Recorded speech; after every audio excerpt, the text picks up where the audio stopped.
Selamat pagi Bapak Ibu Saudara. Bagaimana kabar kita semua? Saya berharap Bapak Ibu Saudara dalam keadaan yang sehat. Hari ini kita masih berada dalam tema renungan harian tentang tokoh-tokoh para hakim. Dan satu tokoh yang akan kita bahas dalam renungan pagi hari ini adalah Nabi Samuel. Saudara-saudara, apakah pernah kita punya mimpi?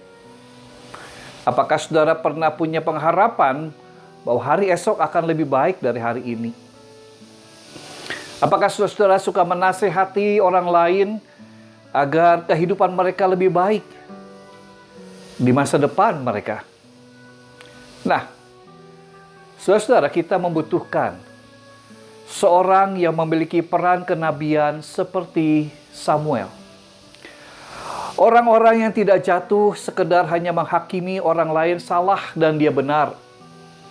Orang-orang yang ingin agar kehidupan orang lain lebih baik, lebih suci, lebih tangguh, lebih benar. Nah, para nabi adalah orang-orang yang dipilih Allah dan dipanggil untuk menyampaikan kehendak Allah kepada umatnya, untuk menggembalakan mereka agar mereka hidup sebagai umat Allah dengan baik. Mereka bisa menasehati sesamanya, membimbing, menguatkan iman, agar orang-orang lain terpelihara kehidupan mereka. Dalam diri Nabi Samuel, ada 3 peran kenabian yang melekat dan mendarah daging. Yaitu yang pertama adalah tentang panggilan Allah. Seorang nabi adalah dia yang dipanggil Allah untuk mengerjakan pekerjaan Allah yang mendatangkan damai sejahtera Tuhan. Orang ini memiliki kualifikasi tertentu. Bandingkan ketika Tuhan memilih seorang raja pengganti Saul, yaitu Daud. Samuel disuruh Tuhan untuk melihat hati orang yang dipanggil Tuhan daripada rupa atau kondisi tubuhnya. 1 Samuel pasal 16 ayat 7 di sana dikatakan, "Tetapi berfirmanlah Tuhan kepada Samuel, janganlah pandang parasnya atau perawakannya yang tinggi, sebab aku telah menolaknya. Bukan yang dilihat manusia yang dilihat Allah. Manusia melihat apa yang dilihat mata, tetapi Tuhan melihat hati. Hati yang berkenan di hadapan Tuhan." Yang kedua, saudara-saudara, seorang nabi adalah orang yang mau melibatkan diri dalam urusan pemerintahan, politik, dan masyarakat, kehidupan sehari-hari.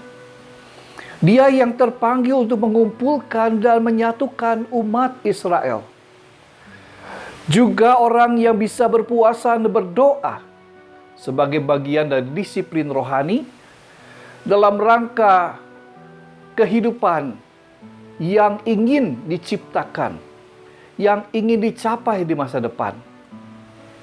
Nah, saudara, dalam rangka memerangi orang Filistin, Samuel berdoa dan berpuasa. Dan kita tahu bahwa hasil peperangan melawan Filistin adalah Israel menang. Dan dikatakan Samuel membangun sebuah batu besar di medan peperangan dan menyebutnya sebagai Ebenezer. Dan berkata, "Sampai di sini Tuhan menolong kita." Ia disuruh Allah pergi ke Bethlehem untuk mengurapi Daud bin Isai menjadi raja Israel kedua yang kelak menggantikan Raja Saul. 1 Samuel 16. Yang ketiga adalah dia mau melanjutkan atau meneruskan profesi kenabiannya kepada generasi muda. Keteladanan. Dia mengumpulkan orang-orang muda dan mendirikan sekolah untuk para nabi. Ini yang dilakukan Samuel. Sekolah-sekolah nabi yang kemudian didirikan di Gibea, Betel, Gilgal, dan Yeriko. Dan Samuel memberikan pengaruh penting bagi karakter dan sejarah bangsa Israel di dalam memelihara agama murni, di tengah-tengah pertumbuhan ajaran-ajaran yang sesat.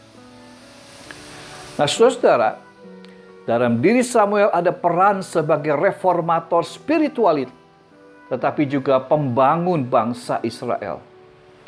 Dua peran ini saling melengkapi satu sama lain.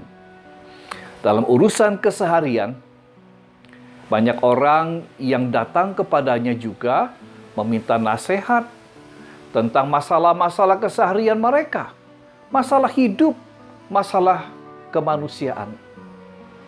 Bapak Ibu Saudara, teladan Nabi Samuel menginspirasi kita bahwa seseorang yang memberikan dirinya kepada Tuhan dapat melakukan pekerjaan-pekerjaan besar yang mungkin sebelumnya tidak terpikirkan. Karena itu marilah siapapun kita, jangan berhenti ketika panggilan Tuhan itu melekat pada diri kita. Panggilan Tuhan itu diperdengarkan kepada saudara dan saya. Dan jangan kita merasa diri terhambat oleh berbagai kelemahan dan keterbatasan kita. Ada 4 hal yang ingin Tuhan lengkapi ketika kita mau menjalankan peran kenabian seperti Samuel ini. 4 hal itu, yang pertama adalah Tuhan akan melengkapi kita memiliki daya tahan menghadapi penderitaan karena panggilan iman kita. Yang kedua adalah kita diberikan kemauan untuk belajar. Yang ketiga, Tuhan memperlengkapi kita dengan keterampilan administratif. Dan yang keempat, Tuhan melengkapi kita dengan keterampilan pengembangan antar pribadi dan kelompok. Tentu semuanya ini demi bagian kehidupan yang memperkaya kita. Demi terlaksananya damai sejahtera Tuhan bagi umat manusia. Ketika saudara mau melayani orang lain, Tuhan memperlengkapi saudara. Dan biarlah firman Tuhan ini boleh kita terima sebagai bagian yang juga melengkapi tugas dan peran kita sebagai seorang nabi pada zaman sekarang ini. Tuhan memberkati kita semua. Amin.